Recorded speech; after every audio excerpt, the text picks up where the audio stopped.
તો હતો જ, પણ સદબુદ્ધિ વાળો ન હતો.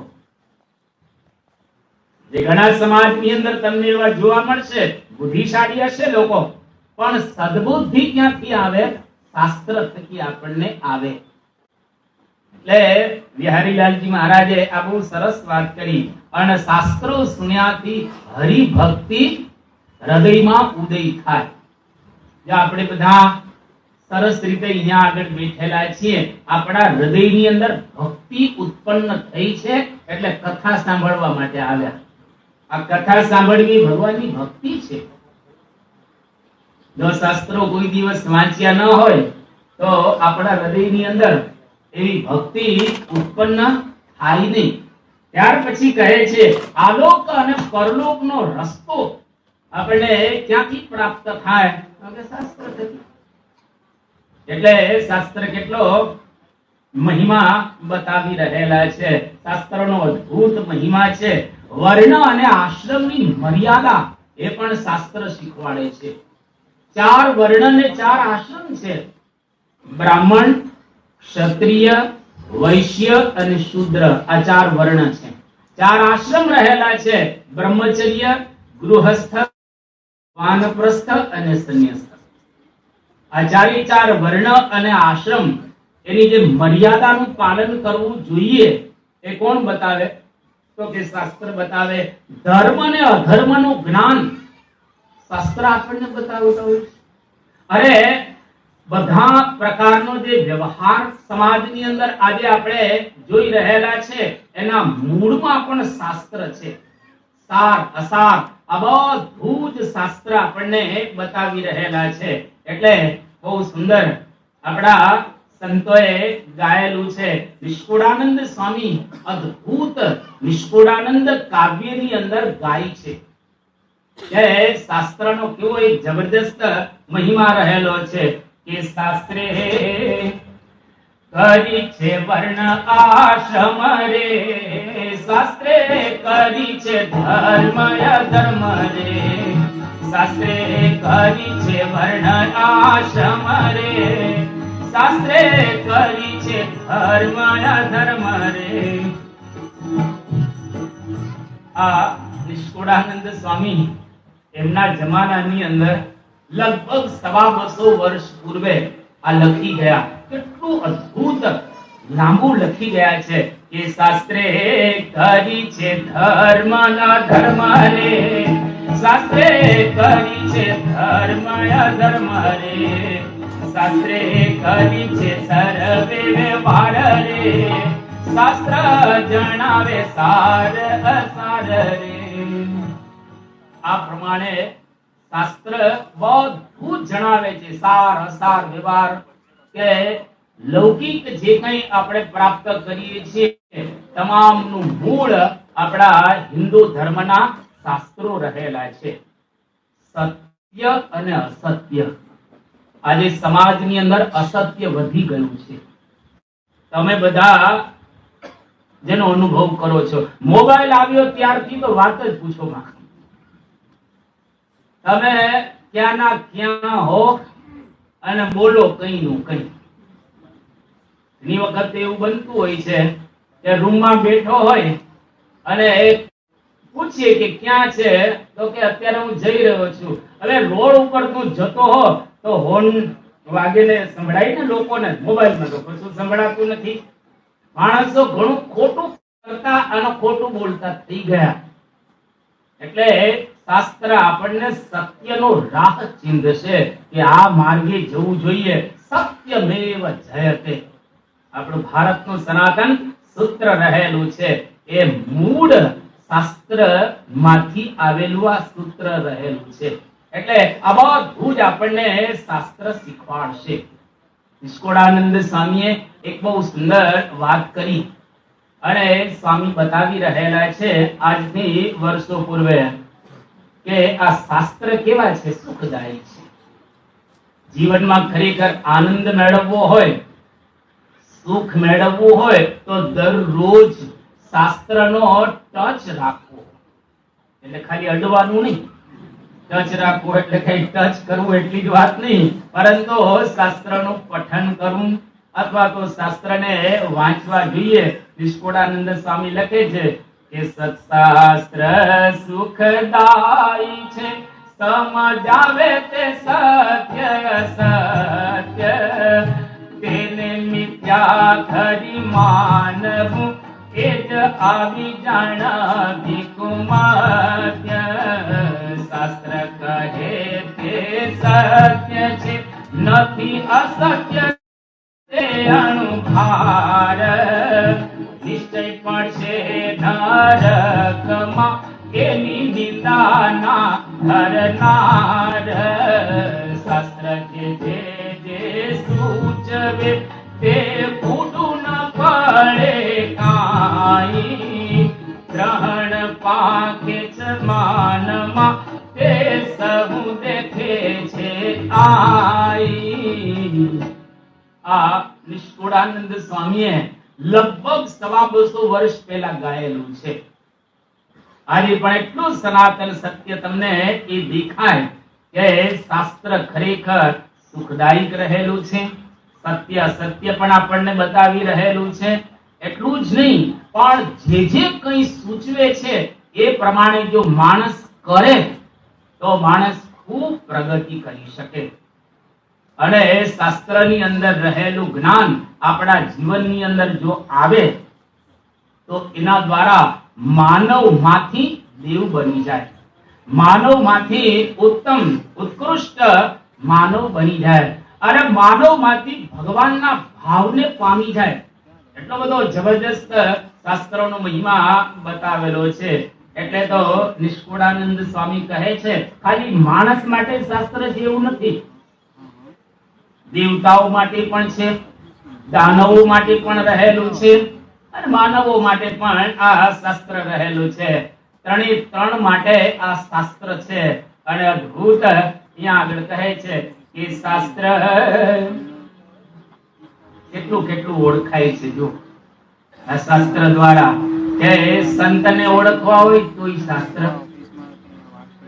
મર્યાદાને ઓળખવી હોય તોય શાસ્ત્ર, તમારે કોઈ જગ્યાએ પ્રગતિ કરવી હોય તોય શાસ્ત્ર, તમારા જીવનની અંદર દુઃખ આવે તોય સમજવો કે શાસ્ત્રનો લોપ કર્યો છે એટલે દુઃખ આવ્યું. લોપ એટલે કોપ. બધી જ વસ્તુઓ આની અંદર આપણને શાસ્ત્ર બતાવે છે. કરી કરીના અદ્ભુત શબ્દો રહેલા છે કે શાસ્ત્ર થકી સંત ઓળખાય રે, શાસ્ત્ર થકી સમજણ જાણ રે, શાસ્ત્ર કહી આવે સુબુદ્ધિ રે, શાસ્ત્ર વિના મતી રહે ઊંધી રે, શાસ્ત્રે મર્યાદા સહુ છે સુખી રે, નહીં તો દેહ જાતી રહે દુખી રે, દેવ દાનવ મુનિ માન રે, શાસ્ત્રે બાંધી મર્યાદા સહુની રે. આ પ્રમાણે બધાની મર્યાદા એટલે કે મર્યાદા શાસ્ત્રોએ બાંધેલી છે. એટલે પહેલો વિષય શાસ્ત્ર, જેનો આટલો બધો ખૂબ મહિમા બતાવેલો છે અને એ શાસ્ત્રની આવી જબરજસ્ત એક સરાહના કરેલી છે. અને આપણે જાણીએ છીએ કે ભારતની અંદર આજથી વર્ષો પૂર્વે ચીનના એક તત્વચિંતક જેનું નામ યુએન સંઘ ભારતની અંદર પોતાના જે બધા શિષ્યો એની સાથે ભારતની ગુરુકુળો અને ભારતનો આધ્યાત્મિક દર્શન નો મહિમા સમજવા માટે અને અભ્યાસ કરવા માટે ચાઇનાથી આ ગુરુ આવેલા શિષ્યોની સાથે. અને લગભગ સમગ્ર ભારત વર્ષની અને મુલાકાત લીધેલી. તમને આનંદ થશે. 14 વર્ષ સુધી એ ભારતમાં રહ્યા, મઠ મંદિરોની અંદર ફર્યા, ઘણા બધા શાસ્ત્રો એને વાંચ્યા ભણ્યા પણ ખરા. લગભગ 14 વર્ષ સુધી રહી અને યુએન સંઘ ભારતમાંથી હવે અભ્યાસ કરીને પાછા જતા હતા. આપણા દર્શનોનો અભ્યાસ કર્યો, આપણા વેદોનો અભ્યાસ કર્યો, આપણા ઉપનિષદોનો અભ્યાસ કર્યો, રામાયણ મહાભારત જેવા શાસ્ત્રોનો અભ્યાસ કર્યો. આ બધું જ અભ્યાસ કરીને પાછા ચાઇનાની અંદર જતા હતા. એમના શિષ્યોની સાથે વહાણમાં બેસીને જતા હતા. રસ્તાની અંદર એવું બન્યું કે દરિયાની અંદર તોફાન સર્જાયું. હવે જે વહાણમાં પોતે બેઠેલા હતા એ ભારતમાંથી ચાઇના જતા એમણે વહાણની અંદર ઘણી બધી વસ્તુઓ આપણા દેશમાંથી લીધેલી હતી. એ વખતે શ્રી હર્ષ રાજા હતા અને એમને કીધેલું કે તમે સોના મોરો ચાઇનામાં નહીં લઈ જઈ શકો, સોના મોર કે રત્નો સિવાય બીજું તમે લઈ જજો. એટલે ભારતમાંથી ઘણી બધી મૂર્તિઓ એ લઈ ગયા, વહાણમાં મૂકેલી હતી. આપણા સારા સારા શિલ્પો અને 657 જેટલા ધાર્મિક પુસ્તકો લઈ જાય છે.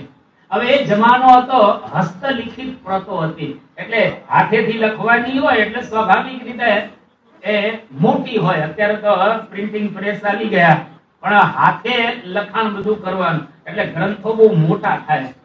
જેમ કે ભગવાન સ્વામિનારાયણના વખતની અંદર હરિચરિત્રામૃત સાગર ગ્રંથ આધારાનંદ સ્વામીએ જે વખતે લખ્યો હતો ત્યારે પૃથ્વીથી એ લગભગ 7 ફૂટ ઊંચો હતો, એટલું લખાણ કરેલું, કેમ કે હાથેથી લખવાનું હતું. એટલે યુએન સંઘ પોતાના શિષ્યોની સાથે વહાણમાં જતા હતા 657 જેટલી હસ્તપ્રતો લઈને. વાવાઝોડું આવ્યું. નાવિક કહે છે કે તમે નાવમાંથી થોડું વજન ઓછું કરો, કારણ કે નહીતર વહાણ ડૂબી જશે. તમે જે લઈને જઈ રહ્યા છો એમાં વજન વધારે છે. મૂર્તિઓ હતી એટલે એનું વજન તો હોય, શિલ્પો હોય એટલે આને વિચાર કરો કે નાખવું શું. એટલે યુએન સંઘે કહ્યું કે વજન જ ઓછું કરવાનું છે, તો હવે આપણે તો મૂર્તિઓ તો પધરાવવી પડશે. શિલ્પો થોડાક પધરાવ્યા, થોડુંક બીજું પધરાવ્યું અને વહાણ થોડુંક આગળ ચાલ્યું. આગળ ચાલતા ચાલતા ફરી પાછું ભયંકર વાવાઝોડું આવ્યું. એટલું બધું ભયંકર વાવાઝોડું હતું કે હવે વજન હજુ કંઈક ઓછું કરવાનું હતું. એટલે બધાની દ્રષ્ટિ હવે આ 657 પુસ્તક ઉપર ગઈ. પુસ્તક નાખી દે, આપણે જીવતા રહીએ તો પૂરતું છે. પુસ્તકો ભલે જતા રહે સમુદ્રની અંદર, કઈ વાંધો નહીં.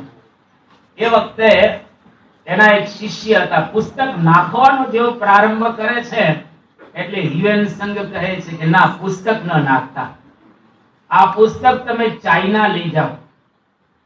પુસ્તકને બદલે જે શિષ્યોની સાથે હું પડી જઈશ દરિયામાં, એટલે વજન ઓછું થઈ જશે અને વહાણ આગળ ચાલશે. બે પ્રકારની અહીંયા આગળ કથાઓ જોવા મળે. એક તો પોતે પોતાના 2 શિષ્યોની સાથે દરિયામાં પડી ગયા અને બોલે છે કે મારા જેવા 100 ગુરુઓની ગરજ આ તમને ભારતના શાસ્ત્રો સારશે. એટલા બધા જબરજસ્ત શાસ્ત્રો રહેલા છે. અને ગુરુને ન પડવા દીધા, એના શિષ્યો અંદર પડી ગયા. અને ત્યાર પછી ચાઇનામાં ભારતમાંથી 657 પુસ્તકો તથા શાસ્ત્રો એ ગયા અને ભારતનો જે ધર્મ છે બૌદ્ધ વગેરે એ ત્યાં આગળ ચાઇનાની અંદર પ્રચાર અને પ્રસારને પામ્યું. આપણો ધર્મ અહીંથી ત્યાં આગળ ગયો અને આપણા વેદો ઉપનિષદોમાંથી ઘણી બધી પ્રેરણાઓ એ લોકોએ પણ ત્યાં પ્રાપ્ત કરી. એટલે પોતે ધામમાં જાય છે, એના શિષ્યોને ધામમાં જવાની પ્રેરણા આપે છે, પરંતુ શાસ્ત્રોને સમુદ્રની અંદર પધરાવતા નથી.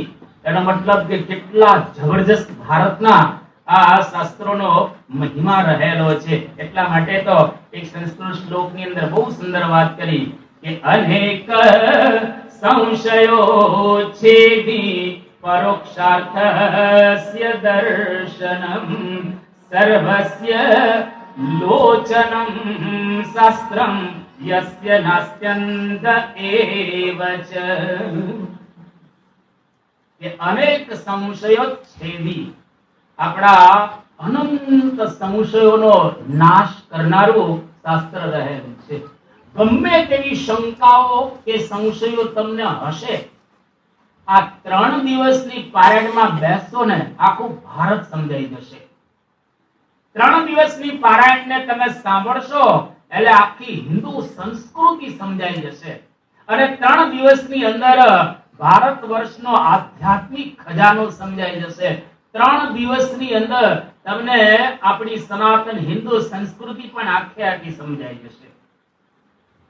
એટલે જ આપણે આ વિષયને પસંદ કરેલો છે કે સર્વ સંશયો છેદી, બધા જ સંશયોનો નાશ કરી દેશે. પરોક્ષાર્થસ્ય દર્શનમ, જે આપણને નથી દેખાતો એનો ખરેખર દર્શન કરાવશે આ શાસ્ત્ર. સર્વસ્ય લોચનમ શાસ્ત્રમ યસ્ય નાસ્તિ અંધ એવ સહ. જેની પાસે શાસ્ત્ર રૂપી લોચન નથી એ ખરેખર અંધ રહેલો છે. એ વ્યક્તિ ભલે એને આંખો હોય પરંતુ એને આપણે અંધ જ સમજવો. એટલો બધો અહીંયા આગળ આ માં સમજાવ્યો છે. પ્રોફેસર ફ્રેડરિક મેક્સ મુલર, જો જર્મનના ઇતિહાસકાર અને ઓક્સફર્ડના સંસ્કૃતના વિદ્વાન હતા, એમણે પણ એક બહુ સુંદર વાત કરી કે ભારતનું પ્રાચીન સાહિત્ય આપણા માટે એક પ્રકરણ ખોલે છે જેને માનવ જાતનું શિક્ષણ કહેવાયું છે. અને એના જેવું આપણે બીજે ક્યાંય શોધી શકીએ તેમ નથી. આ એક્ઝેક્ટ એના શબ્દો રહેલા છે. એટલે શાસ્ત્ર એ ખરેખર આપણા ગુરુનું મૂર્તિમાન સ્વરૂપ રહેલું છે. ફક્ત હિન્દુ ધર્મની વાત નથી કરતા, પરંતુ ભારતની અંદર જેટલા કઈ ધર્મનો પ્રારંભ થયો અથવા તો ઉદય થયો એ લોકો પણ આ સ્વીકારી રહેલા છે. જેમ કે શીખ ધર્મની અંદર શીખોના 5મા ગુરુ અર્જુન દેવ. આ અર્જુન દેવ ઈસવીસન 1604 ની સાલમાં એને ગુરુ ગ્રંથ સાહેબનું સંકલન કર્યું. આ ગુરુ ગ્રંથ સાહેબ બહુ સુંદર એ ગ્રંથ રહેલો છે. એ ગ્રંથની અંદર એમના જે શીખ ગુરુઓ એનો મહિમા છે, એમની ગાથાઓ છે, અને જે શીખ ધર્મની અંદર ભક્તો થયા એનો પણ એની અંદર ઉલ્લેખ છે. એની પણ ગાથાઓ એની અંદર રહેલી છે. અને થોડાક પેજ એની અંદર થોડા આરક્ષિત રાખવામાં આવેલા છે કે ભવિષ્યની અંદર જે ગુરુઓ થાય એના ચરિત્રો એની અંદર એ લખી શકાય. હવે આ જ્યારે ગુરુ ગ્રંથ સાહેબનું સંકલન થતું હતું એ વખતે મોહનદાસ અને ગુરુદાસ એમણે આની અંદર ખૂબ સુંદર રીતે મદદ પણ કરી હતી. અને આપણે જાણીએ છીએ કે શીખ ધર્મની અંદર સુવર્ણ મંદિર છે. પંજાબની અંદર આપણે જાણીએ છીએ સારી રીતે. આ સુવર્ણ મંદિરના સંસ્થાપક પણ આ ગુરુ અર્જુન દેવ છે. એની જ પરંપરાની અંદર 10મા ગુરુ થયા ગુરુ ગોવિંદસિંહ. આ ગુરુ ગોવિંદસિંહે એક બહુ સુંદર શીખોને ઉપદેશ આપતા લખ્યો કે સબ શીખન કો હુકમ હૈ, સબ શીખન કો હુકમ હૈ ગુરુ માનિયો ગ્રંથ. આ ગુરુ ગ્રંથ સાહેબ છે એને હવે તમે ગુરુ તરીકે સ્વીકાર કરજો.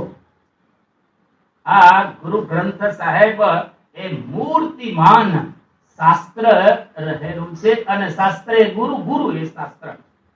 તો શાસ્ત્ર એ ગુરુનું સ્વરૂપ છે.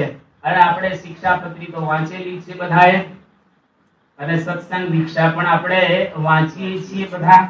તો શિક્ષાપત્રીની અંદર મહારાજ બહુ સુંદર રીતે લખે છે મદ રૂપમ ઇતિ મદ વાણી માન્યયમ પરમ આદરાત. આ મારી વાણી છે એ મારું મૂર્તિમાન સ્વરૂપ રહેલી છે. એટલે કે શાસ્ત્ર ગુરુનું સ્વરૂપ છે અને શાસ્ત્ર ભગવાનનું સ્વરૂપ પણ રહેલું છે. કોઈ પણ હિન્દુસ્તાનનું શાસ્ત્ર એનો તમે ટચ કરો એટલે સમજો કે તમે તમારા ગુરુનો ટચ કર્યો. એ શાસ્ત્રનો ટચ કરો એટલે એનો મતલબ એવો થયો તમે ભગવાનનો ટચ કરેલો છે. એટલે શાસ્ત્ર ગુરુનું પણ સ્વરૂપ રહેલું છે અને ભગવાનનું પણ સ્વરૂપ છે. ભાગવતની અંદર વાત કરવામાં આવી તેનૈવ વાંગમયી મૂર્તિ પ્રત્યક્ષા વર્તતે હરેહે. હરે એટલે ભગવાનની આ વાંગમય મૂર્તિ એટલે શાસ્ત્ર રહેલું છે. અહીંયા આગળ શાસ્ત્ર આપણને ઘણું ઘણું કહી જાય છે. શાસ્ત્ર સૌથી કિંમતી વસ્તુ છે. તો તમે બધા અહીંયા આગળ સાંભળવા માટે આવ્યા છો ને, દરેકના ખિસ્સામાં મોબાઈલ હશે, બરાબર? દરેકના ખિસ્સામાં મોબાઈલ છે. ઘણાએ પોતાના કંઠની અંદર ચેઇન પણ પહેરેલું હશે, ઘણાએ સારી સારી ઘડિયાળો પણ ધારણ કરેલી હશે. બૂટ બાર મૂકીને તમે આવ્યા હશો, તો પહેરીને આવ્યા હશો. તમારી પાસે ઘણી કિંમતી વસ્તુઓ અહીંયા આગળ હશે, અથવા તો ઘરે હશે, જે કોઈ કહેવા જેવી ન હોય. સારી સારી વસ્તુઓ, ઘરેણા, હાથે બીજું ત્રીજું બધું તમારી પાસે કિંમતી વસ્તુઓ હશે, પણ દુનિયામાં સૌથી જો કિંમતી વસ્તુ હોય તો એ છે શાસ્ત્ર. એના જેવી કોઈ કિંમતી વસ્તુ રહેલી નથી. એટલા માટે તો 2500 વર્ષ પૂર્વે એકવાર સિકંદર એને એક રત્ન જડિત પેટી, બહુ સુંદર પેટી હતી, આમ રત્નથી જડેલી હતી, અને સિકંદરને આ પેટી મળી. એટલી કિંમતી રત્નોથી યુક્ત પેટી હતી. સિકંદર જોઈને ખુશ થઈ ગયો અને એનો વિચાર કરો કે આની અંદર કઈ વસ્તુ ભરવી. જિંદગીમાં સૌથી ઉત્તમમાં ઉત્તમ વસ્તુ, કિંમતીમાં કિંમતી કોઈ વસ્તુ હોય તો એને આમાં મારે ભરવી છે. બધાએ પદાર્થોનો વિચાર કર્યો, પણ છેલ્લે સિકંદર એવું નક્કી કરે છે કે મને જે કઈ જ્ઞાન લડવાનું થયું છે, મને કઈ જીવન જીવવાની જે પ્રેરણા મળી છે, હું જે કઈ નાનું મોટું થોડું શીખ્યો છું, એ બધું જ પુસ્તક માંથી શીખેલો છું. એટલે એને આ રત્ન જડિત પેટીની અંદર મહાકવિ હોમરે લખેલું મહાકાવ્ય એ પેટીની અંદર મૂક્યું. અને સિકંદર એવું બોલ્યો કે દુનિયામાં પુસ્તક જેવું, શાસ્ત્ર જેવું કોઈ કિંમતી રહેલું નથી. એટલે આપણે ત્યાં આચાર્યો ઘણા થયા, જે લોકોએ ભારતની અંદર અદ્ભુત શાસ્ત્ર લખ્યા. જેમ કે કપિલ મુનિ, એમણે સાંખ્ય શાસ્ત્ર લખ્યું. જો કપિલ મુનિએ સાંખ્ય શાસ્ત્રનો શંખ ન ફૂંક્યો હોત તો, જો મહર્ષિ ગૌતમ અને પતંજલિ ઋષિએ યોગ સૂત્રનો શંખ ન ફૂંક્યો હોત તો, અને એનાથી આગળ કહીએ કે અન્ય જે બધા આચાર્યો થયા, એ લોકોએ જો આવો શાસ્ત્રનો શંખ ન ફૂંક્યો હોત તો ભારતીય દર્શન એનો નક્કર પાયો એ ન થયો હોત. એટલે આ બધા મહાન પુરુષોએ આપણા ભારતની અંદર આ બધા શાસ્ત્રોની રચના કરી, જેને લઈ અને આજે આપણી આ સંસ્કૃતિ મહાન રહેલી છે. અને ભગવાન આલોકની અંદર જ્યારે જ્યારે પધારે છે તો એની વાણી પણ શાસ્ત્ર રૂપે પ્રસિદ્ધ થાય છે. અહીંયા આગળ ભાષાના આપણે કહીએ પ્રાચીન જે ઋષિ કહેવાય એવા યાસ્ક, એને આ ભારતની ભૂમિ પર પ્રગટ થઈ અને બહુ સુંદર શાસ્ત્રો રૂપી વૈભવ આપ્યો. ભારતની અંદર એવા કેટલાય ઋષિઓ થયા જેની ગાથાઓ આપણા શાસ્ત્રોની અંદર બતાવવામાં આવી છે. જેમ કે ઉપનિષદ કાળની અંદર મહર્ષિ યાજ્ઞવલ્ક્ય અને મહર્ષિ પંચશીખ, મહર્ષિ ઉદ્દાલક અને મહર્ષિ અરુણ, નચિકેતા અને સનકાદિક જેવા એ લોકોના સંવાદો આજે ભારતના શાસ્ત્રોની અંદર સચવાયેલા છે, જેને લઈ અને આપણે બધા ખૂબ જ ભાગ્યશાળી છીએ અને ખૂબ જ સમૃદ્ધિ વાળા છીએ. એટલે આપણા શાસ્ત્રો સૌથી કિંમતી રહેલા છે એવી વાત તો સિકંદર 2000 વર્ષ પહેલા કરે છે. અરે આજથી હજારો વર્ષ પહેલા ભારતની અંદર વાલ્મીકી ઋષિ થયા. વિચાર તો કરો, લગભગ એવું કહેવાય છે કે 21 લાખ વર્ષ વ્યતીત થઈ ગયા. 21 લાખ વર્ષ પહેલા એક વાલિયો લૂંટારો નારદજીના સંગે વાલ્મીકી ઋષિ બની ગયા અને એને વાલ્મીકી રામાયણ ગ્રંથ આપ્યો. આજે ઘરે ઘરે વાલ્મીકી રામાયણ હશે અને ન હોય તો વસાવજો. આજે 500 વર્ષ 5000 વર્ષ પૂર્વે ભગવાન વેદવ્યાસ થયા, જેને ભારતની ભૂમિ ઉપર જબરજસ્ત શાસ્ત્રો એ લખ્યા, અને આજે આપણે એના વારસદાર રહેલા છીએ. લગભગ ભગવાન વેદવ્યાસે 5.5 લાખ શ્લોકો લખ્યા.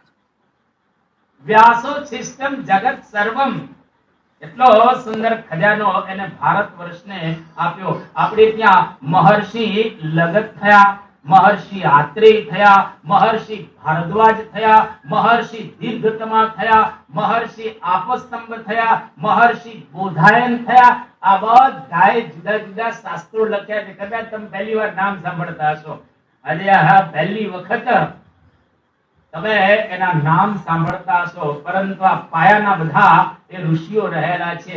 યાજ્ઞવલ્ક્ય ઋષિ જેવા સંતોએ આપણને સ્મૃતિ ગ્રંથો આપ્યા. યાજ્ઞવલ્ક્ય સ્મૃતિ, મનુસ્મૃતિ, શંખ સ્મૃતિ, લિખિત સ્મૃતિ, આ બધા સ્મૃતિ ગ્રંથો રહેલા છે, જેના આધારે આપણે જીવન જીવી રહ્યા છીએ. પારિવારિક જે બંધારણ, આપણે પરિવારમાં બધા રહેલા છો, એ પારિવારિક બંધારણના શાસ્ત્રો છે.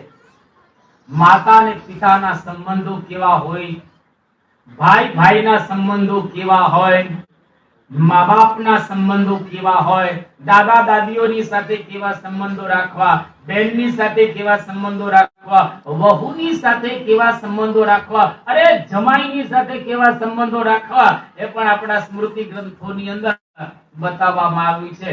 એટલે જે કંઈ પારિવારિક બધા સંબંધો છે, એ સંબંધોની ચર્ચાઓ પણ આપણા શાસ્ત્રોની અંદર ખૂબ સુંદર રીતે કરવામાં આવેલી છે. એટલા માટે તો ખલીલ જીબ્રાન એનું એક પુસ્તક, એનું ભાષાંતર ધૂમકેતુ કરતા હતા, અને એની અંદર ધૂમકેતુ બહુ સરસ લખે છે કે મોગલ શહેનશાહોએ બંધાવેલા ભવ્ય મહાલયો, આપણે ત્યાં મોગલ રાજાઓ થયા, એ લોકોએ જબરજસ્ત મહેલો બંધાવ્યા છે. એ મહાલયોને જોઈને આજે જગત છક થઈ જાય છે, કારણ કે એ લોકો એવા મહેલો બનાવ્યા કે આજે પણ એ મહેલની અંદર તમે જાઓ તો તમે વાહ, શું વૈભવ આ ભારતની અંદર રહેલો છે. પણ એના વૈભવ કરતાંય આપણા શાસ્ત્રોનો ખજાનો અને એનો વૈભવ જબરજસ્ત રહેલો છે. આપણે જ્યારે એ વૈભવનો વિચાર કરીએ તો મોટા મોટા મહેલો પણ એની પાસે ફિક્કા લાગે. એવો આ ભારતનો આધ્યાત્મિક શાસ્ત્રોનો ખજાનો રહેલો છે. દયાનંદ સરસ્વતી, એક્ઝેક્ટ એના હું તમને શબ્દ સંભળાવું. મહાન વિદ્વાન થયા, મહાન આચાર્ય થયા, જેમને ભારતની અંદર ઘણું કામ કર્યું છે. એ દયાનંદ સરસ્વતી એવું લખે છે, the Vedas are not only true but they contain all the truth, including the ideas of modern science. એક્ઝેક્ટના આ શબ્દો રહેલા છે કે વેદો ખાલી સાચા છે એટલું જ નહીં, પરંતુ આધુનિક વિજ્ઞાનના જે વિચારો છે એ બધા જ પણ આજે વેદોની અંદર સમાયેલા છે. આપણે સંસ્કૃતને જાણતા બંધ થઈ ગયા, અંગ્રેજી ઉપર ચડી ગયા. ના નથી પાડતો, ઇંગ્લિશ તમે ચોક્કસ ભણજો, પણ તમારા દીકરા અને દીકરીઓને થોડોક સંસ્કૃતનો અભ્યાસ કરાવજો, કારણ કે તમે તો હવે પાકા ઘડે કાંઠા ચડે નહીં, અને કદાચ ચડાવવા હોય તો ચડાવજો. પણ આપણા શાસ્ત્રોની અંદર બહુ સુંદર વૈભવ બતાવવામાં આવ્યો છે. અને અહીંયા આગળ દયાનંદ સરસ્વતી એવું કહે કે વેદોની અંદર ખાલી એ સાચા છે અથવા તો એની અંદર અધ્યાત્મ જ ભર્યું છે એવું નહીં, પણ એની અંદર આધુનિક વિજ્ઞાન પણ ભરવામાં આવ્યું છે. અત્યારનું લેટેસ્ટ સાયન્સ એ પણ આપણા વેદોની અંદર બરાબર રીતે ભણાયેલું છે. કેટલો ભારતનો આધ્યાત્મિક આ ખજાનો છે, સાંભળજો. સૌથી પહેલા વેદો. મારે પ્રશ્ન તો તમને પૂછવો નથી. આપણે ત્યાં કેટલા વેદો છે? 4. નામ તો તમને આવડતા જ હશે: ઋગ્વેદ, યજુર્વેદ, સામવેદ અને અથર્વ વેદ. તમારા દીકરા દીકરીઓને શીખવાડજો. ત્યાર પછી આવે છે બ્રાહ્મણ ગ્રંથો. શતપથ બ્રાહ્મણ, ગોપથ બ્રાહ્મણ, આવા બ્રાહ્મણ ગ્રંથો છે. ત્યાર પછી આવે છે આરણ્યક ગ્રંથો. આરણ્યક ગ્રંથો એટલે અરણ્યમાં જઈને ચિંતન કરવા જેવા ગ્રંથો. 50 વર્ષની તમારી ઉંમર થાય એટલે પછીનો વર્ષ કયું ગણાય? 51. 51 થાય એટલે હવે વનમાં જવાનું. 51, 52, 55, 57, 58 પછી વનમાં જવાનું. વનમાં જઈને કેવી સાધના કરવી, શું વાંચન કરવો, કેવી તપશ્ચર્યા કરવી, કેવા યજ્ઞો કરવા, કેવું ચિંતન કરવું અને કેવી સાધના કરવી, એની વાતો આ આરણ્યક ગ્રંથોની અંદર બતાવવામાં આવેલી છે. ઘણા બધા આરણ્યક ગ્રંથો રહેલા છે. ત્યાર પછી આવે છે ઉપનિષદો.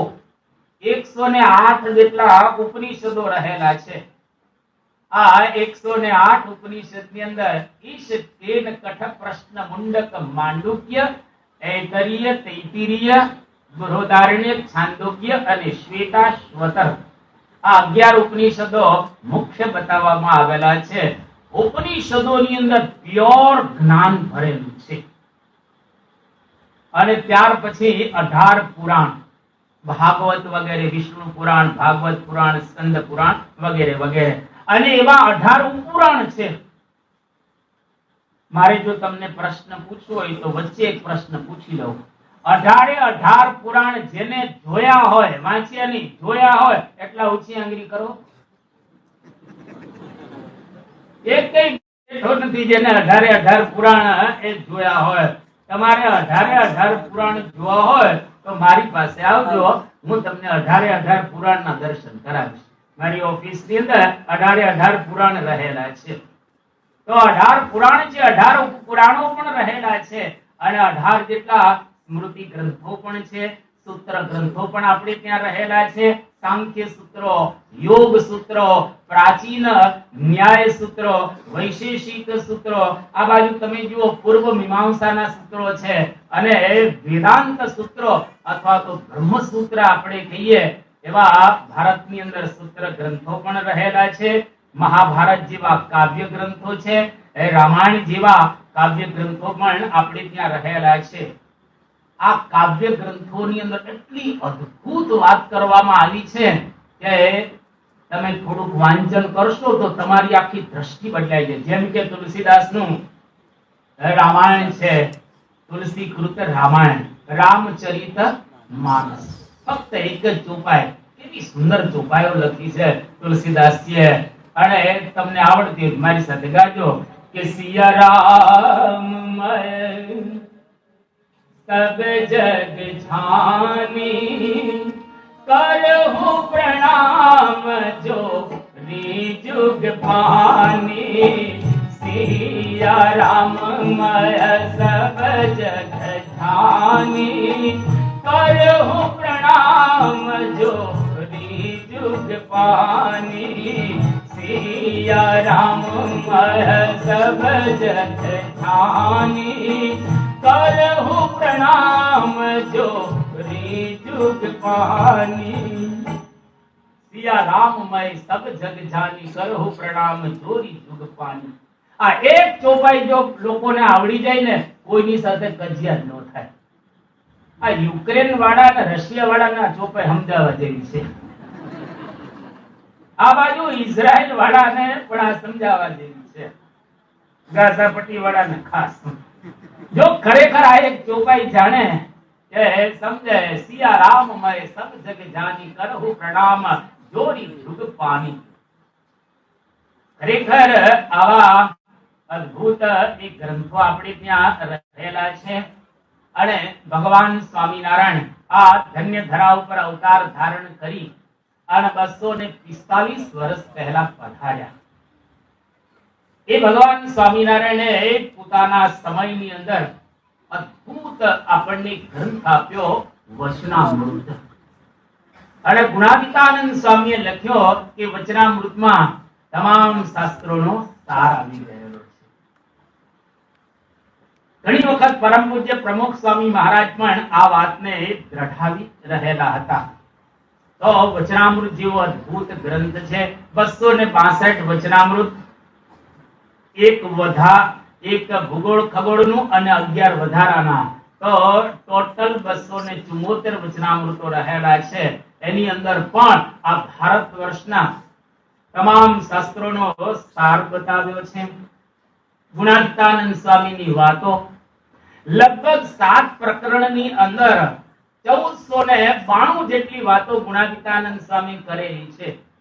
અને આપણા સંપ્રદાયની અંદર એ શ્રીમદ સત્સંગી જીવન જે શતાનંદ સ્વામીએ લખેલો ગ્રંથ છે, શ્રી હરિલીલા કલ્પતરુ જે અચિંત્યાનંદ વર્ણીએ લખેલો અદ્ભુત ગ્રંથ રહેલો છે, હરિલીલામૃત દલપતરામે લખેલો અદ્ભુત ગ્રંથ છે, તેની અંદર ભગવાન સ્વામિનારાયણના અદ્ભુત ચરિત્રોની સાથે જ્ઞાન આપવામાં આવેલું છે. હરિચરિત્રામૃત સાગર સ્વામિનારાયણ સંપ્રદાયનો સૌથી મોટામાં મોટો ગ્રંથ. મહાભારત જે મોટો છે 1,00,000 શ્લોકનો, લગભગ મહાભારત જેવડો જ આપણે કહી શકીએ એવા હરિચરિત્રામૃત સાગર, જેમાં ભગવાન સ્વામિનારાયણના ચરિત્રોનું આલેખન કરવામાં આવેલું છે. આ પણ અદ્ભુત એક ગ્રંથ રહેલો છે. ત્યાર પછી શિક્ષાપત્રી 212 શ્લોકો. તમે ઘણી વખત શિક્ષાપત્રીનો પાઠ કર્યો હશે. આ 212 શ્લોકો એટલે 212 સુદર્શન ચક્રો ભગવાને આપણી રક્ષાની અંદર મૂકેલા છે. અદ્ભુત આ ગ્રંથ છે. અને તાજેતરમાં જ પરમ પૂજ્ય મહંત સ્વામી મહારાજ દ્વારા લખાયેલો અદ્ભુત 315 શ્લોકનો ગ્રંથ સત્સંગ દીક્ષા ગ્રંથ. આમાંના ઘણા એવા વિરલા હશે જેને પરમ પૂજ્ય સ્વામી બાપાને પ્રસન્ન કરવા માટે આ ગ્રંથને કંઠસ્થ પણ કર્યો હશે. કદાચ ન કર્યો હોય તો તમારા દીકરાને કરાવજો, અને તમને ટાઈમ મળે તો થોડા શ્લોકો એમાંથી કંઠસ્થ કરજો. એટલે આ એક ભારત વર્ષનો શાસ્ત્રીય આપણે કહીએ ખજાનો રહેલો છે. અફાટ મહાસાગર જેવા આપણા બધા શાસ્ત્રો રહેલા છે. સ્વયં પરમાત્માએ ખરેખર કૃપા કરી અને આ બધા શાસ્ત્રો ઋષિઓ દ્વારા અને સ્વયં કે અવતારો દ્વારા આનું નિર્માણ કરેલું છે. એટલે ખરેખર આપણે બધા ભાગ્યશાળી રહેલા છીએ જે આપણે વેદોથી માંડી અને સત્સંગ દીક્ષા ગ્રંથ સુધીના આ બધા જ શાસ્ત્રો મળેલા છે. વેદોને માટે તો એવું કહેવાય છે કે વેદાહા અપૌરુષેયાહા, એટલે કે વેદો કોઈ માણસે બનાવ્યા નથી, પરંતુ એ ભગવાનની વાણી રહેલી છે. એની અંદરથી આપણને ખરેખર જબરજસ્ત પ્રેરણા પ્રાપ્ત થાય. એટલે અહીંયા આગળ વિશ્વનું પ્રાચીનતમ જો કોઈ શાસ્ત્ર હોય આ પૃથ્વી ઉપર તો એ ઋગ્વેદ છે.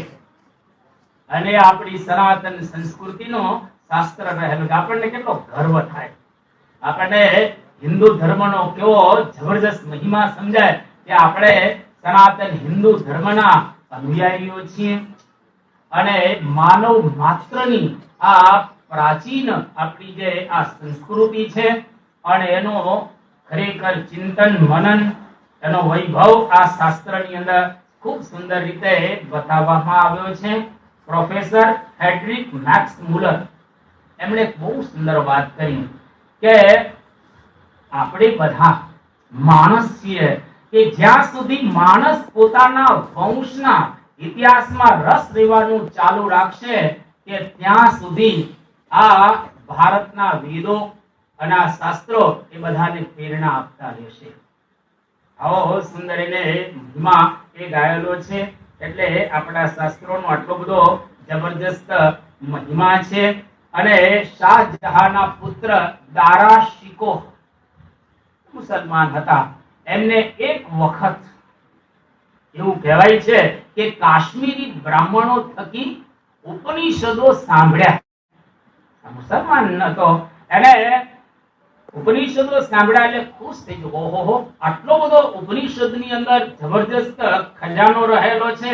લગભગ 50 જેટલા ઉપનિષદોનું એને ફારસી ભાષામાં ભાષાંતર કરાવેલું. ઘણી બધી એને તકલીફો પણ પડેલી હતી, પરંતુ છતાંય એમને ભારતના આવા શાસ્ત્રોનો એક જબરજસ્ત એ મહિમા સમજાયો અને એ પ્રકારે એમને કાર્ય પણ કર્યું. અને આપણા ઘણા બધા એવા મહાન પુરુષો થયા કે જે લોકોએ શાસ્ત્રોનો ખૂબ ખૂબ મહિમા એ ગાયેલો છે. વર્ષો પહેલા આપણે જાણીએ છીએ પ્રમાણે રાણીને બધા ભેટ આપતા હતા. ક્વીન જે ઇંગ્લેન્ડના, એને બધા જુદા જુદા પ્રકારની ભેટ સોગાદો આપતા હતા. એની અંદર શોપનહોવર મહાન ફિલોસોફર, એમણે રાણીને ઉપનિષદ ભેટ આપી. કારણ કે શોપનહોવર એ બધા ભારતની અંદર આવેલા અને ભારતના શાસ્ત્રોનો એને ખૂબ અભ્યાસ સારો કરેલો હતો. એને મહિમા હતો કે ખરેખર આ બધા શાસ્ત્રો મહાન રહેલા છે. અને રાણીને બધા ભેટ આપતા હતા. કોઈ હીરા આપતા હતા, કોઈ હાર આપતા હતા, કોઈ દાગીના આપતા હતા, કોઈ બીજી વસ્તુ આપતા હતા. અને શોપનહોવર એ આ ઉપનિષદનું પુસ્તક રાણીને ભેટ આપે છે. રાણી હસવા માંડ્યા, આ બધા હીરા મોતી માણિક દાગીના આ બધું મને આપે છે, આ તમને પુસ્તક આપે છે. ત્યારે શોપન એવું બોલે છે કે રાણીજી, તમને ખરેખર હીરા મોતી માણિક દાગીના એનો મહિમા આ શાસ્ત્ર સમજાવશે. આ સૌથી કિંમતી વસ્તુ હું તમને ભેટ આપી રહેલો છું. એટલી અદ્ભુત એની વાત કરી. અને આપણે જાણીએ છીએ 1905 થી લગભગ કહીએ 25 વર્ષના આઇન્સ્ટાઈન થયા હતા. એ વખતે એને ધ લો ઓફ રિલેટિવિટી એટલે કે સાપેક્ષવાદનો સિદ્ધાંત એને દુનિયાને આપેલો 25 વર્ષની ઉંમરે. એક વખત આઇન્સ્ટાઈને એવું પૂછવામાં આવ્યું કે તમે આ સાપેક્ષવાદનો સિદ્ધાંત છે એ ક્યાંથી લાવ્યા, અથવા તો આ સિદ્ધાંતની પ્રેરણા તમને ક્યાંથી પ્રાપ્ત થઈ? ત્યારે આઇન્સ્ટાઈન જે અત્યાર સુધીના આપણે કહીએ વૈજ્ઞાનિકોમાં જેનું અગ્રસ્થાન છે અને લગભગ છેલ્લા 100-200 વર્ષની અંદર એના જેવો કોઈ વૈજ્ઞાનિક હજુ કોઈ થયો નથી. આઇન્સ્ટાઈનનું નામ અમર છે ઇતિહાસની અંદર. એ આઇન્સ્ટાઈન એવી વાત કરતા હતા કે મેં આ જે થિયરી દુનિયાને આપી એના મૂળમાં જો કોઈ હોય તો ભારતની ભગવદ ગીતા રહેલી છે.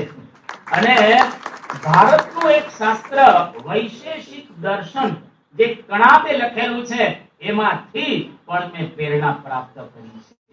અને ભારતના સંસ્કૃત ગ્રંથો રહેલા છે એમાંથી પણ મેં પ્રેરણા પ્રાપ્ત કરી અને આ થિયરી આપી છે.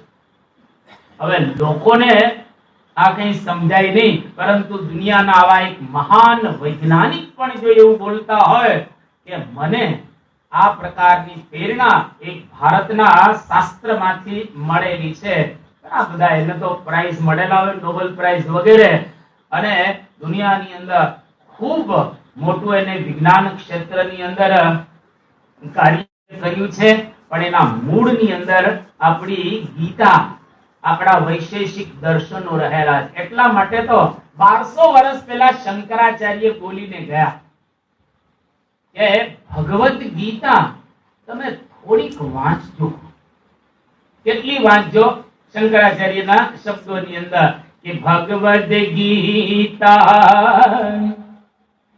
કિંચિદ ધીતા ગંગા જલલવ કણિકા પીતા ભગવદ ગીતા કિંચિદ ધીતા ગંગા જલલવ કણિકા પીતા સકૃત પિયેન મુરારી સમર્ચા ક્રિયતે તસ્ય મેદન ચર્ચા સકૃત પિયેન મુરારી સમર્ચા ક્રિયતે તસ્ય મેદન ચર્ચા ભજ ગોવિંદ ભજ ગોવિંદમ ગોવિંદમ ભજ મૂઢમતે ભજ ગોવિંદમ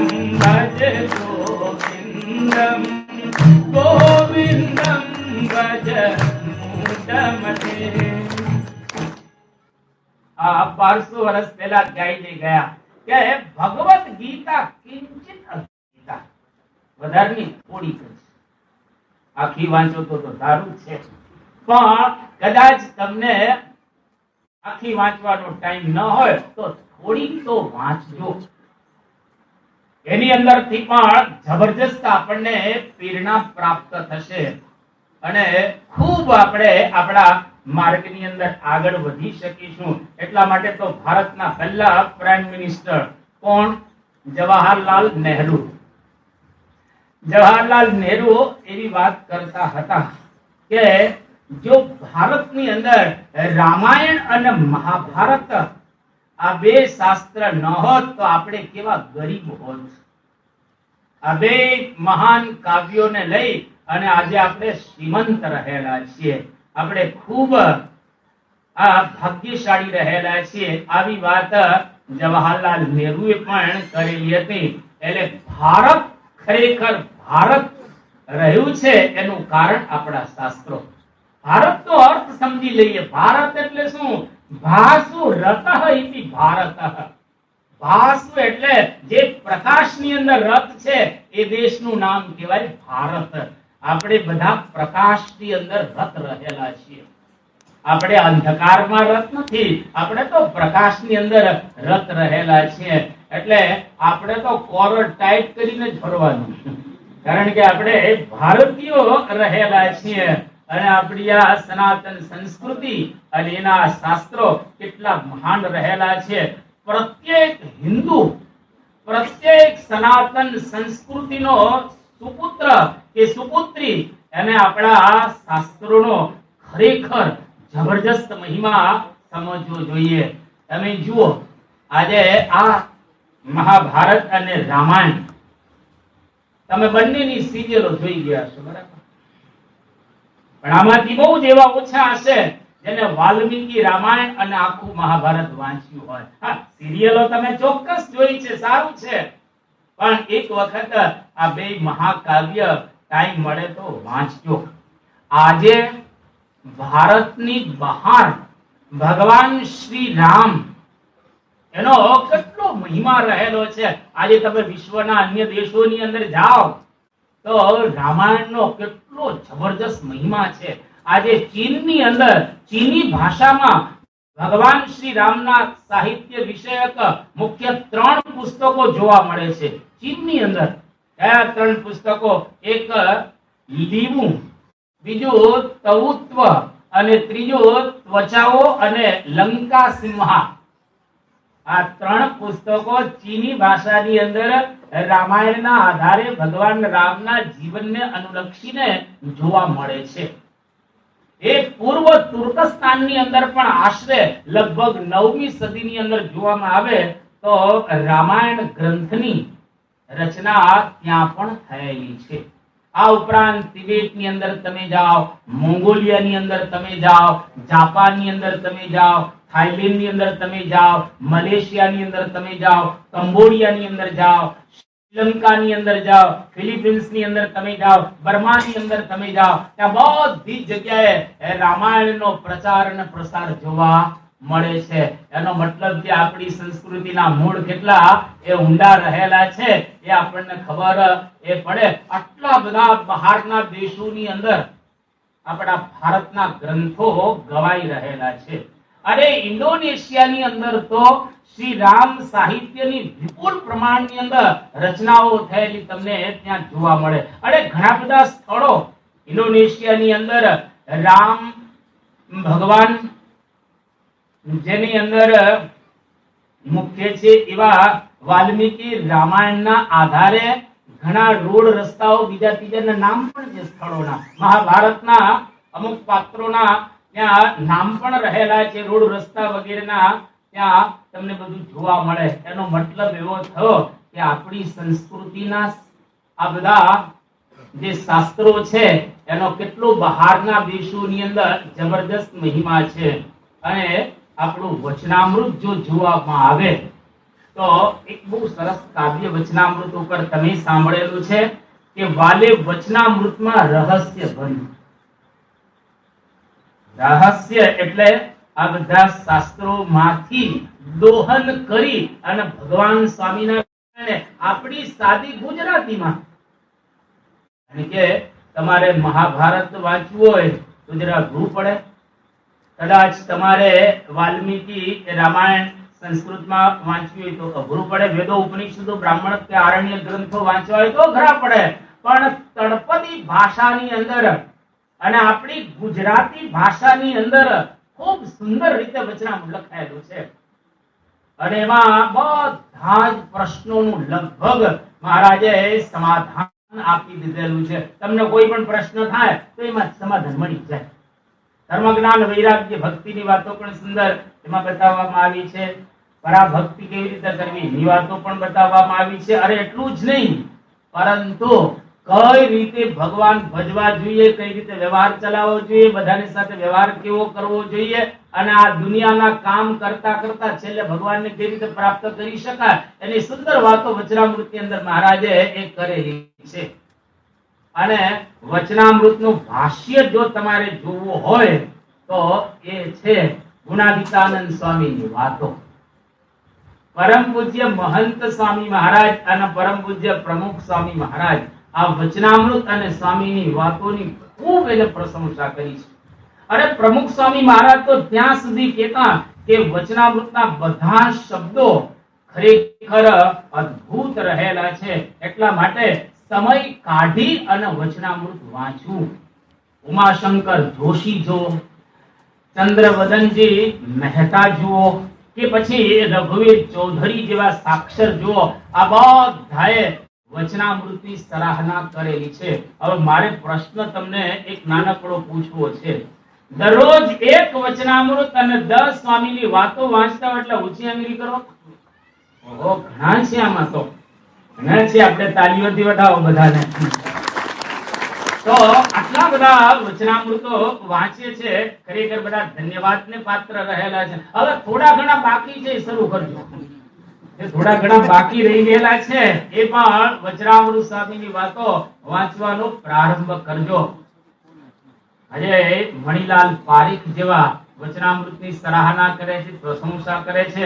હાર્વર્ડ યુનિવર્સિટી એ અમેરિકાની અંદર એના તત્વજ્ઞાનના જે આપણે કહીએ પ્રોફેસર ડોક્ટર જોન કાર્મન, એને વચનામૃતનું જ્યારે ઉદ્ઘાટન કર્યું અંગ્રેજી ભાષાનું, એ વખતે એને બહુ સુંદર એક વાત કરી કે ભગવાન સ્વામિનારાયણ એમણે આ વચનામૃતની અંદર સ્થળ, સમય અને ક્યાં બેઠા છે, કેવો આખો માહોલ છે, એ બધું જ લખી દીધેલું છે. ખરેખર આવું વર્ણન કોઈ શાસ્ત્રોની અંદર જોવા નથી મળતું. અદ્ભુત ભગવાન સ્વામિનારાયણે આ વચનામૃતની અંદર એમના પરમહંસોએ આ લખેલું છે. દાદા ખાચરનો દરબાર છે, કોણ કોણ સામે બેઠેલા છે, કઈ તિથિ રહેલી છે, કયો સમય છે, મહારાજે કેવા વસ્ત્રો ધારણ કરેલા છે, વગેરે વગેરે બધું જ વર્ણન તમને આ પેલા એક ફકરાની અંદર દેખાય. એટલા માટે ખરેખર અદ્ભુત આ વચનામૃત ગ્રંથ છે. ગુણાતીતાનંદ સ્વામીની વાતો, એનો મહિમા તો સ્વામી પોતે જ કહે છે કે આ વાતો તો અદ્ભુત છે.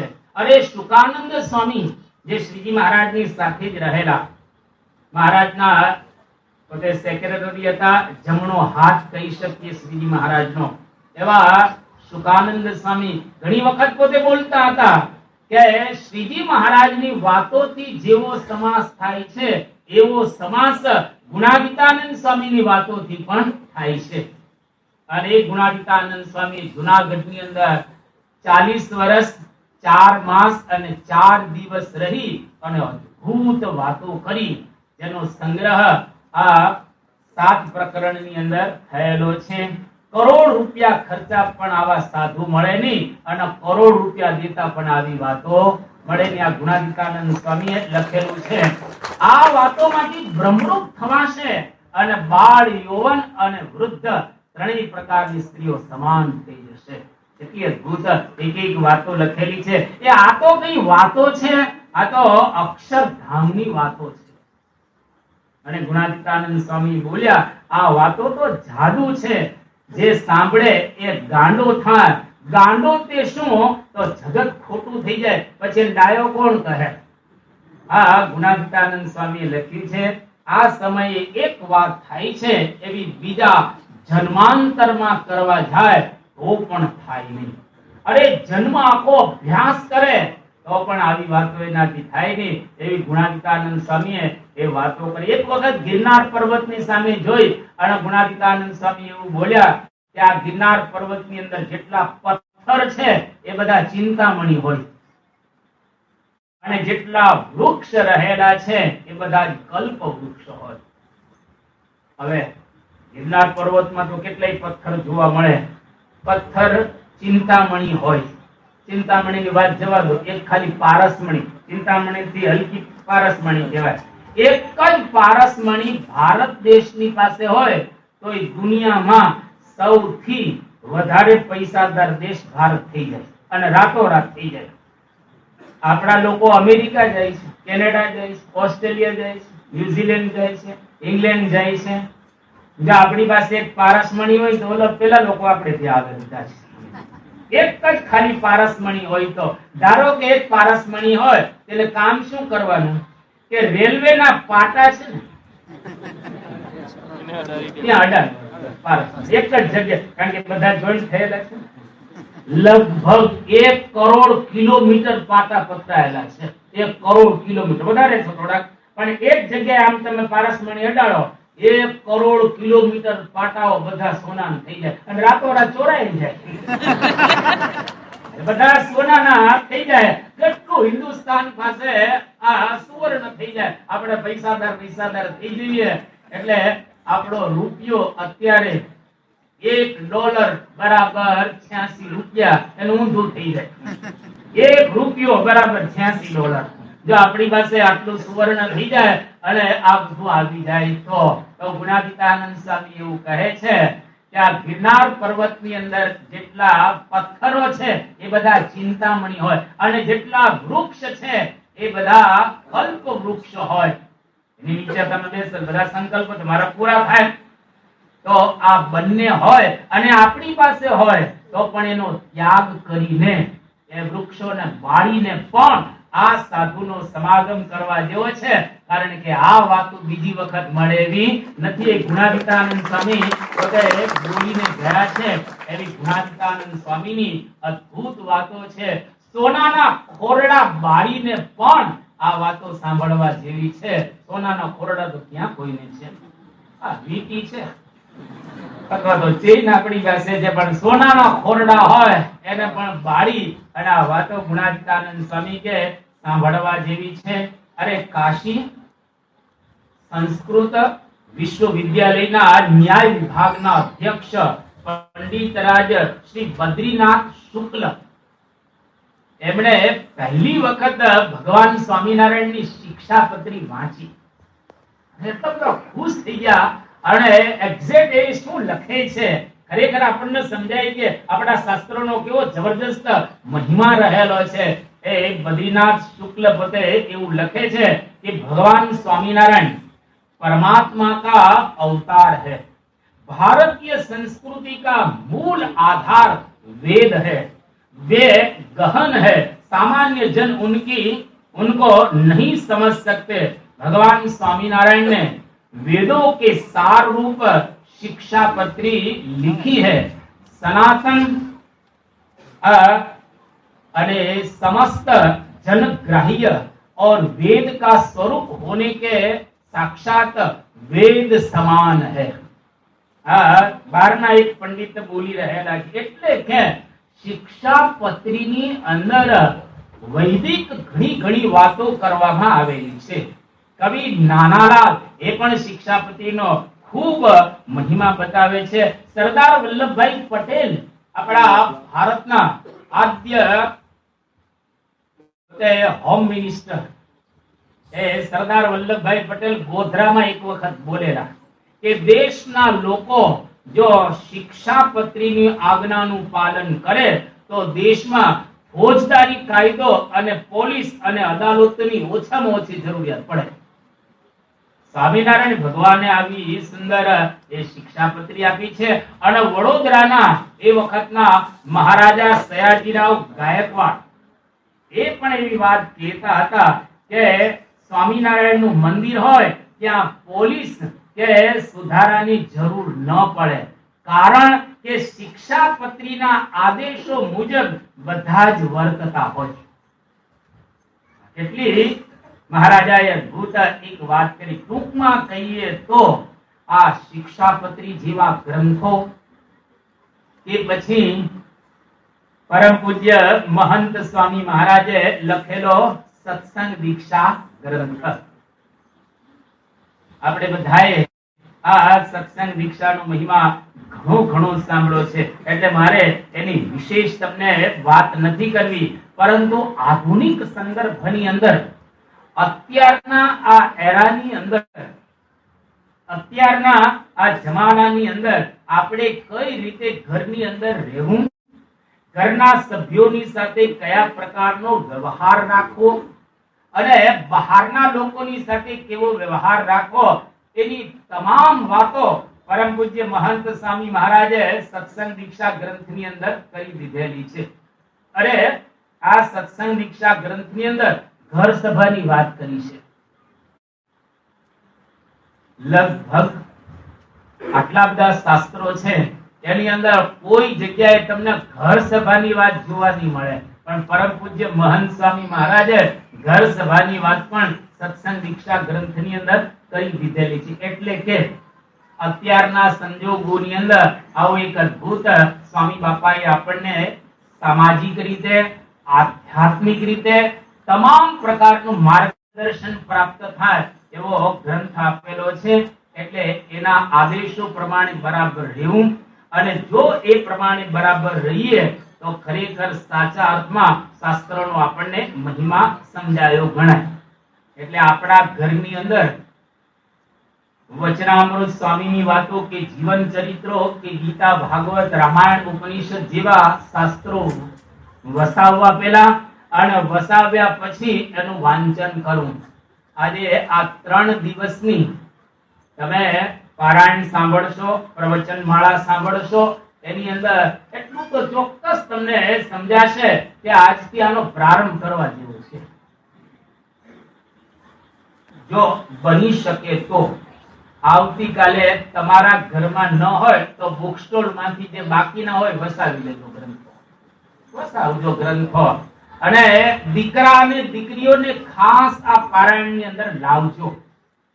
એટલા માટે લાવવાના કે એને જો થોડોક મહિમા સમજાશે ને શાસ્ત્રોનો, તો બહારનું બધું બંધ થઈ જશે અને અહીંયા આગળ એના આનંદ આવશે. પણ આપણા ગુજરાતીઓની એક સરસ ખાસિયત કહેવાય, આપણને બધાને લક્ષ્મી પૂજનમાં રસ પડે છે પણ સરસ્વતી પૂજનમાં પડતો નથી. લક્ષ્મી એટલે પૈસામાં રસ વધારે પડે ગુજરાતીઓને, પણ સરસ્વતી એટલે શાસ્ત્રો. આપણે સરસ્વતી પૂજનની અંદર પણ રસ લેવો. એક ભાઈના ઘરે સંતો પધરામણીએ ગયા હતા અને એના શોકેસની અંદર બધા શાસ્ત્રો પડેલા હતા. આમ બધા ગીતા, ભાગવત, રામાયણ, ઉપનિષદો, વચનામૃત આ બધા આમ વ્યવસ્થિત તમને આમ દેખાય. સંતો ખુશ થઈ ગયા અને એ સંતોએ કહ્યું કે તમે બહુ આમ સારા અભ્યાસી લાગો છો, કારણ કે તમારા ઘરની અંદર આ બધા શાસ્ત્રો સરસ રીતે અમને જોવા મળ્યા. એટલે કે સ્વામી આ તો આપણને કોઈ કહે નહીં ને, એટલે તમે ખોલો ને કબાટ, ને ખોલ્યો કબાટ, અને કબાટ ખોલ્યો તો ખાલી રેપર જ હતા. તો આપણને કોઈ કહી ન જાય ને, એટલે પેલા રેપર રાખે છે શાસ્ત્ર, ખબર પડે ને કે આના ઘરમાં આ બધું છે, અંદર કાંઈ હતું નહીં. એવી રીતે નહીં રાખ, પણ રિયલ આપણે વ્યવસ્થિત શાસ્ત્રો વસાવવા અને બરાબર રીતે એનો અભ્યાસ કરવો. દરરોજ રાતનો સમય થાય એટલે જો પરાની સભા ન હોય તો ઘરની અંદર બધા જ ભેગા થઈ અને થોડા ગ્રંથોનું તમે વાંચન કરો. વધારે નહીં તો કઈ નહીં, ફક્ત 15 જ મિનિટ. અરે હું તો કહું છું 10 મિનિટે વાંચો અને વ્યવસ્થિત વાંચો. સરસ સોફા ઉપર બેસી જવાનું, એક મૂર્તિ ત્યાં આગળ તમારા ઘરમાં હોય જ મૂર્તિઓ તો, અને નહીંતર તો ઘર મંદિર તો રહેલું છે. અને સોફા ઉપર બેસી અને દરરોજ એક શાસ્ત્ર લેવાનું અને જ્યાં સુધી પૂરું ન થાય ત્યાં સુધી વાંચવું. ઉતાવળ ન કરતા, એટલું વાંચો એટલું શાંતિથી સમજી સમજીને વાંચશો. આજીવન વાંચવાનું રાખશો તો મને એવું લાગે છે ઘણા શાસ્ત્રો વંચાઈ જશે. ખાલી 10 મિનિટ વાંચો તો ઓછામાં ઓછા 3-4 પેજ તો વંચાશે ને. 10 મિનિટમાં 3-4 પેજ તો મારા ખ્યાલથી વંચાશે જ. એવો નિયમ રાખો કે 4 પેજ કે 3 પેજ દરરોજ વાંચવા છે. 365 દિવસમાં કેટલા વંચાઈ જાય? 1000 પાના, એટલે બે આવા જાડા જાડા 500 એ પાનાના બે પુસ્તકો વંચાઈ જશે. હવે આજીવન કેટલા પુસ્તકો આપણા ઘરની અંદર વંચાઈ જાય. અને નાના નાના છોકરાઓ જો ભૂલકાઓ બેઠા છે અહીંયા આગળ પારાયણની અંદર સાંભળવા માટે ડાયા ડમરા થઈને, તો એ લોકો સાંભળશે તો એને સંસ્કારો પડશે. શ્રુતમ હરતિ પાપાની તથારોગ્ય પ્રયચ્છતિ. જો ખરેખર એ લોકો સાંભળશે તો એના પાપ તો બળશે, એનું સ્વાસ્થ્ય પણ સારું થશે. એટલું જ નહીં, આ સંસ્કારો ગમે ત્યારે એ ઉગી નીકળશે તો ભવિષ્યની અંદર તમારે કોઈ ચિંતા નહીં રહે.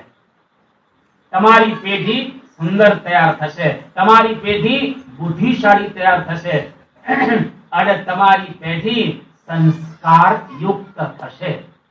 ભવિષ્યમાં તમારે કોઈ દિવસ ચિંતા નહીં રહે. તમારે દીકરાની ચિંતા નહીં રહે અને દીકરીની ચિંતા નહીં રહે. તમારો દીકરો અને દીકરી બહુ સુંદર રીતે વર્તતા હશે. આજે આપણે સુરતની અંદર અને આપણા સત્સંગની અંદર જોઈએ છીએ, જેના ઘરે નિયમિત શાસ્ત્ર વંચાતા હોય અને ઘર સભા થતી હોય, એના ઘરનું વાતાવરણ કંઈક જુદા પ્રકારનું તમને જોવા મળશે. અને જેના ઘરે આવું કશું થતું ન હોય, એના ઘરનું વાતાવરણ પણ તમને જુદા પ્રકારનું જોવા મળશે. એટલે નિયમ રાખી અને આપણા ઘરની અંદર દરરોજ એક શાસ્ત્રનું વાંચન કરવું. આટલો બધો શાસ્ત્રનો મહિમા છે, આટલો બધો શાસ્ત્રનો આ વૈભવ રહેલો છે અને સનાતન સંસ્કૃતિના આ પાયા સમાન કહેવાય. એટલે એને જો આપણે નિયમિત વાંચતા રહેશું અને એની આજ્ઞાનું પાલન કરતા રહેશું તો ખરેખર આપણું ઘર ઘર નહીં ગણાય, પણ એને શું ગણાશે? ધામ ગણાશે. સ્વતઃ પ્રમાણમ પરતઃ પ્રમાણમ કિરાંગના યત્ર ગિરો ગિરંતિ દ્વારસ્થ નીડાહ સંસન્નિરુદ્ધાહ અવેહિ તન મંડન મિશ્ર ધામ. મંડન મિશ્ર કરી એક મહાન વિદ્વાન થયા. આપણા ભારત વર્ષની અંદર મીમાંસાના વિદ્વાન હતા. એના ઘરની અંદર દરરોજ એ શાસ્ત્ર વાંચતા, પોતે જ મહાન વિદ્વાન હતા. તો એના ઘરની અંદર પોપટ અને મેના, પોપટ ને મેના પણ શાસ્ત્રોની અંદર ચર્ચા કરતા હતા. હવે જેના ઘરના બહારના ભાગની અંદર પાંજરામાં પૂરેલો પોપટ અને પાંજરામાં પૂરેલી મેના એ શાસ્ત્રની ચર્ચા કરતા હોય, એના ઘરનું વાતાવરણ કેટલું અદ્ભુત હશે. કદાચ આટલે સુધી આપણે ન પહોંચી શકીએ તો કઈ વાંધો નહીં, પરંતુ પ્રારંભ તો થાય ને. આપણા ઘરમાં પ્રારંભ તો થઈ શકે ને. અને ગીતાની અંદર બહુ જ એક સુંદર વાત કરવામાં આવી કે યહ શાસ્ત્ર વિધિમુત્સૃજ્ય વર્તતે કામકારતઃ ન સિદ્ધિમ અવાપ્નોતિ ન સુખમ ન પરામ ગતિમ. અદ્ભુત આ શ્લોક છે. યહ શાસ્ત્ર વિધિમ ઉત્સૃજ્ય, જે શાસ્ત્રની વિધિને છોડીને પોતાના મનમાં આવે એ રીતે જે લોકો વર્તતા હોય, એને કોઈ દિવસ કોઈ પણ પ્રકારની સિદ્ધિ ન મળે, એને સુખ પણ ન મળે અને છેલ્લે પરા તથા શ્રેષ્ઠ ગતિ પણ ન થાય. અને હવે એનાથી ઊંધું આપણે સમજીએ, જો શાસ્ત્ર પ્રમાણે તમે વર્તતા હો તો તમામ પ્રકારની સિદ્ધિ પ્રાપ્ત થાય. તમામ પ્રકારના દુનિયાના સુખો તમને પ્રાપ્ત થાય અને જ્યારે આ લોકમાંથી આપણે વિદાય લઈને જઈએ તો પરમ સિદ્ધિને પ્રાપ્ત કરી શકીએ. એ શાસ્ત્રોનો મહિમા બતાવવામાં આવે છે. એક બહુ અદ્ભુત શ્લોક છે કે મતયો યત્ર ગચ્છન્તિ તત્ર ગચ્છન્તિ વાનરાહ. મતયો યત્ર ગચ્છન્તિ તત્ર ગચ્છન્તિ વાનરાહ. શાસ્ત્રાણિ યત્ર ગચ્છન્તિ તત્ર ગચ્છન્તિ તે નરાહ. એટલે કે જ્યાં મતિ તમને લઈ જાય અને ત્યાં તમે જાઓ એને કહેવાય વાનરો, એટલે કે વાંદરાઓ. પણ જ્યાં શાસ્ત્ર લઈ જાય ત્યાં તમે જાઓ એને કહેવાય માનવો. એટલે ઘણી વખત તમે જો આપણે બોલીએ છીએ એ માણસ થા માણસ, માણસ થા માણસ. આપણે એને કેમ કેવું પડે? માણસ તો છે. કોઈ દિવસ કોઈ એવું કહ્યું છે ગધેડાને તો ગધેડો થા, કોઈ બળદને એવું કીધું બળદ થા, વાંદરાને એવું કીધું વાંદરો થા, પોપટને એવું કીધું પોપટ થાય છે જ. એ લોકો બરાબર છે, પણ આપણને કેવું પડે? એટલે માણસ થા માણસ. કેમ આપણને કેવું પડે છે? કારણ કે શાસ્ત્ર એની મર્યાદાનું આપણે પાલન કરતા નથી. શાસ્ત્ર જ્યાં આપણને લઈ જાય છે કે તું શાસ્ત્ર પ્રમાણે વર્ત અને માણસ થા. આપણે શાસ્ત્રનો મહિમા સાંભળ્યા પછી એટલું યાદ રાખવું કે શાસ્ત્રનું દરરોજ વાંચન કરવું. પરમ પૂજ્ય યોગીજી મહારાજ, પરમ પૂજ્ય પ્રમુખ સ્વામી મહારાજ અને આજે પરમ પૂજ્ય મહંત સ્વામી મહારાજ આટલા વ્યસ્ત રહે છે, પરંતુ છતાંય દરરોજ નિયમ રાખી અને પોતે શાસ્ત્રનો 4-5 દિવસ પસાર થઈ ગયા તો બાપા આરામ જ કરતા હતા. પણ પછી બાપાએ કહ્યું કે હવે મને પ્રમુખ સ્વામી મહારાજે કહ્યું કે શરૂઆતમાં મજા નહોતી, કારણ કે શરૂઆતમાં કઈ સાંભળવા મળતું ન હતું એટલે મજા નહોતી આવતી. પણ હવે અઠવાડિયાથી મજા આવે છે, કારણ કે આ બધા શાસ્ત્રો એ સાંભળવા મળે છે. તો બાપાનું રહેલું છે શાસ્ત્ર સાંભળવા. તે 1998 માં પરમ પૂજ્ય પ્રમુખ સ્વામી મહારાજ અમેરિકા ગયા હતા. ત્યાં બાયપાસ બાપાનું કરાવવામાં આવેલું હતું. બાયપાસ સર્જરી થઈ ગયા પછી બાપા મહેન્દ્રભાઈ જે ડોક્ટર એના ઘરે આરામ કરતા હતા અને ત્યાં પણ દરરોજ બાપા સાંભળે. એટલે વાંચનારા થાકી જાય, પણ પ્રમુખ સ્વામી મહારાજ સાંભળતા પોતે થાકતા ન હતા. અને આનંદની વાત કહેવાય કે આપણા સંપ્રદાયની અંદર બુક સ્ટોલ માંથી જેટલા કઈ પુસ્તકો બહાર પડેલા છે તમામ પુસ્તકોનું શ્રવણ પરમ પૂજ્ય પ્રમુખ સ્વામી મહારાજે કરી લીધેલું છે. અને મહંત સ્વામી મહારાજ પણ એ બધા પુસ્તકો એમને વાંચેલા છે. યોગીજી મહારાજના 6 ભાગ પરમ પૂજ્ય પ્રમુખ સ્વામી મહારાજે 2 વખત સાંભળી લીધેલા છે.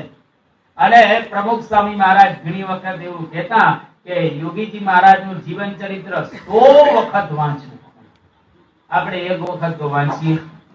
એટલે જેટલો ટાઈમ મળે એટલો ટાઈમ આપણે જીવન ચરિત્ર વાંચવા. અત્યારે પરમ પૂજ્ય પ્રમુખ સ્વામી મહારાજના જીવન ચરિત્રના 10 ભાગ બહાર પડી ચૂકેલા છે. મારે ઊંચી આંગળી નથી કરાવી, પણ બધા જ આ હરિભક્તોને એક અનુરોધ છે કે પરમ પૂજ્ય પ્રમુખ સ્વામી મહારાજના જીવન ચરિત્રના 10 ભાગનું પઠન કરજો, દીકરા દીકરીઓને સંભળાવજો. અને ખૂબ સરસ રીતે આ લખેલો આ ગ્રંથ સરસ છે. પૂજ્ય આદર્શ જીવન સ્વામી અદ્ભુત એનું લેખન કરેલું છે. એટલે બાપાના જીવન ચરિત્રોના ગ્રંથો પણ આપણે બરાબર રીતે વાંચવા. તો અહીં આગળ આજે આપણે શાસ્ત્રોનો મહિમા સમજ્યા કે ભારતીય સંસ્કૃતિનો એક આધાર સ્તંભ એટલે શાસ્ત્ર, જેને આધારે આ ભારતીય સનાતન સંસ્કૃતિ ટકી રહેલી છે. અને જો એ નબળું પડી જાય તો સંસ્કૃતિ છે પડી જાય. એટલે કે સંસ્કૃતિની એવી ગરિમા રહે નહીં. એટલે આપણે વેદોથી માંડી અને સત્સંગ દીક્ષા ગ્રંથ સુધીના તમામ શાસ્ત્રોને પહેલા તો આપણે પ્રણામ કરવા. એ ખરેખર એક અદ્ભુત એ ભગવાન અવતારો અને મહાપુરુષોની વાણી રહેલી છે.